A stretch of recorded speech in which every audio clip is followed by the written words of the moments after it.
जिसके इंसान के दिल में दर्द होगा, जिसके पेट में 2 रोटी नहीं है, जिसको शारीरिक दुख पीड़ा है, जिसका गृहस्थ जीवन दुखी है, उसके लिए अगर भक्ति की, नाम की और ध्यान अभ्यास की बात की जाएंगी तो मिथ्या बातें हैं, उनसे कोई उसको लाभ नहीं होना।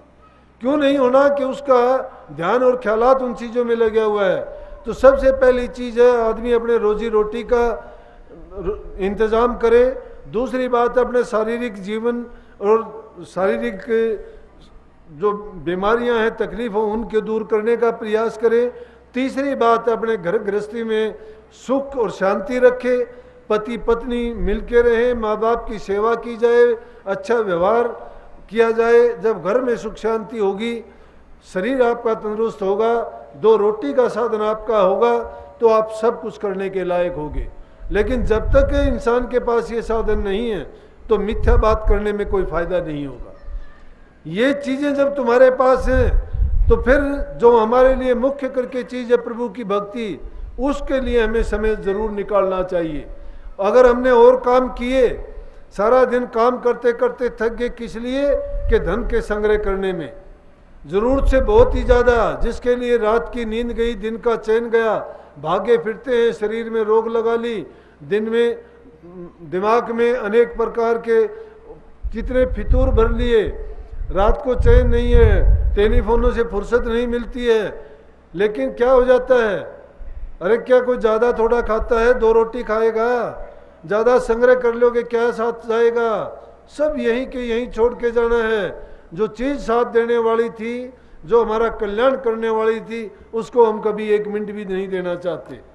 नाम को भूल के इंसान सबसे बड़ी भूल करता है, फिर ये कभी सुधर नहीं पाता, फिर 84 में जाता है, फिर जीव बेचारा धक्के खाता खुआता, फिर भटका खाता खुआता, कभी चांस मिलता है तो मिलता है, नहीं मिलता है तो फिर वो अपने कर्म को ढोते ढोते इस संसार में ऊंची नीची योनियों का मुसाफिर बना फिरता है।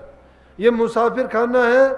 लेकिन भाग की बात देखो कि इंसान का चोला मिलके गुरु और सत्संग मिला, और फिर भी अभागे जीव है जो उसका पूर्ण लाभ नहीं उठा पाए। तो प्रेमियों, मैं जो बात अपने गुरु महाराज से सीखी, उनके चरणों में रह के, लेकिन क्या था कि शायद कुछ आदमी का कर्म होता है, कुछ कर्म गति होती है, और कुछ पूर्व का लेख संस्कार भी होता है। सबके लिए मैं बराबर नहीं कहता, लेकिन ये कहता हूँ कि अगर तुम्हारे दिल में सच्चाई है, गुरु के प्रति भाव है, तो आपके काम सब हो जाएंगे। गुरु ने तो मुझे जो बताया, उन्होंने एक चीज़ बताई थी कि सब चीज़ों को भूल, नाम को ना भूल। कोई किताब पुस्तक पढ़ने की जरूरत नहीं, मन की पुस्तक पढ़। सारे काम कितने भी करता रहे, लेकिन ध्यान से ना चूकना। इसलिए मैंने नियम बनाया था, मैं अपना नियम नहीं तोड़ता कभी भी। अब भी जो गुरु ने मुझे पाबंदियां लगाई थी, मैं उसी अनुसार, मैं उससे कम नहीं बढ़ा के करता हूँ। ये नहीं मैं अपने आराम को छोड़ देता हूँ, खान पान को छोड़ देता हूँ, नींद को भूल जाता हूँ, लेकिन जो गुरु का बताया वचन था उसको नहीं भूलता। क्यों नहीं भूलता? कि मेरा कल्याण उसी में है जो गुरु ने मुझे हुक्म दिया। अगर गुरु का हुक्म भुला दूंगा तो मैं भी नरकों में जाऊंगा, बचाने वाला नहीं है। लेकिन समर्थ गुरु जिसको मिला है, तो गुरु ने तो अगर नाम दिया उसी टाइम जीव का कल्याण कर दिया। क्योंकि गुरु की विशेष तवज्जो जिस जीव पर पड़ जाती है, उस जीव को करनी करने की भी जरूरत नहीं रहती। लेकिन गुरु ने जब हुक्म ये दे दिया कि तू ऐसा कर, वो करनी है उसके लिए। गुरु ने किसी को कह दी सेवा कर, उसका कल्याण सेवा में होना है। गुरु ने किसी को कही नाम जप, उसका नाम जाप में कल्याण है। गुरु ने कही अभ्यास कर, उसका अभ्यास करने में कल्याण है। गुरु ने कहा कि तू ये कर, तू वो कर, कोई भी उसके निमित्त जो उन्होंने काम बताया सोच के, गुरु ये जानता है कि उसके कर्म किस चीज़ के कारण कटेंगे, और जब वो कर्म उस जीव के कट जाएंगे तो उसका रास्ता साफ हो जाएगा।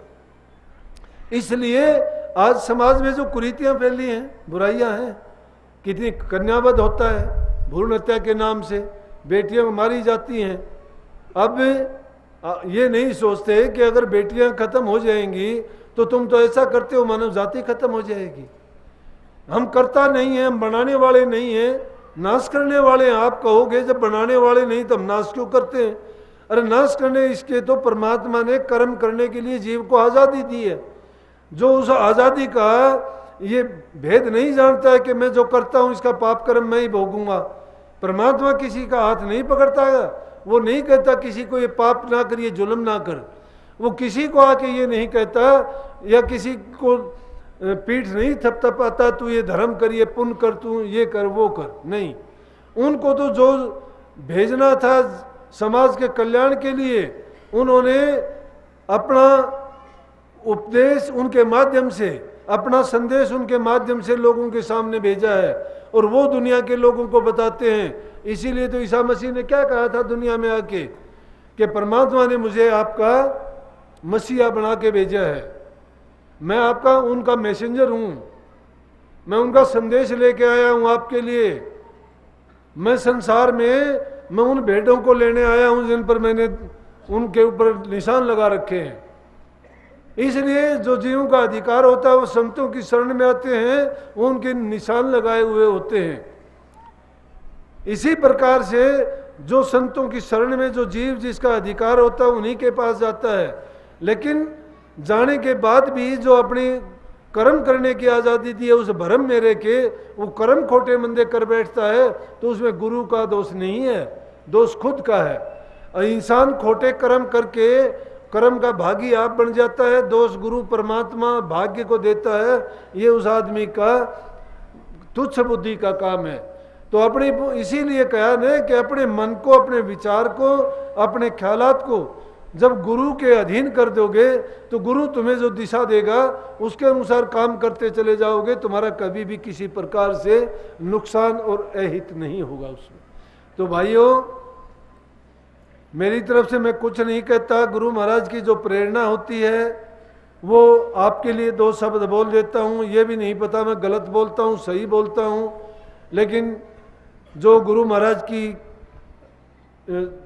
कृपा होती है, उनका आशीर्वाद होता है और जो भी वो बुलवाते हैं उन्हीं के अनुसार बोला जाता है। लेकिन इतनी बात मैं ज़रूर जानता हूँ कि जो जीव उन बातों को मानेगा, मैं तो मानता हूँ। मैंने इसलिए माना कि जो काम सोचता हूँ, जो बात सोचता हूँ, जो ख्यालात उठता है, मेरे सब के सब जब हाजिर नाजिर थे तो कहना ही क्या था, बल्कि तब तो थोड़ा सा फर्क भी हो जाता था। मेरे दिल में तब भी ख्याल आ जाता था। मैं ये नहीं कहूँगा कि मेरे दिल में कभी ये ख्याल नहीं आया, बहुत आते थे। कोई भी जब वो काम करते थे संदेह हो जाता था, मुझे श्रद्धा डोल जाती थी, बहुत डोल जाती थी, क्यों संसारी जीव था मैं। लेकिन अब चूक नहीं है। स्थूल देह में थे जब चूक हो जाती थी, अब नहीं है। अंग संग्रह के सूक्ष्म रूप में मेरे सारे काम करने से पहले, संकल्प उठने से पहले काम होते हैं। कौन करता है? वो ताकत हमेशा गुप्त रूप में काम करती है, हमेशा अंग संग्रह के। तो आपको भी मैं ये कहता हूँ, अपने गुरु को हाजिर नाजिर अपने मन में, ख्याल में, विचार में, और जब माथे पे जमा लोगे तो तुम्हारे काम भी इसी प्रकार से देखते ही देखते पूर्ण होते जाएंगे। ये आपके लिए आशीर्वाद भी है और उपदेश भी है। तो सबको आशीर्वाद। राधा स्वामी।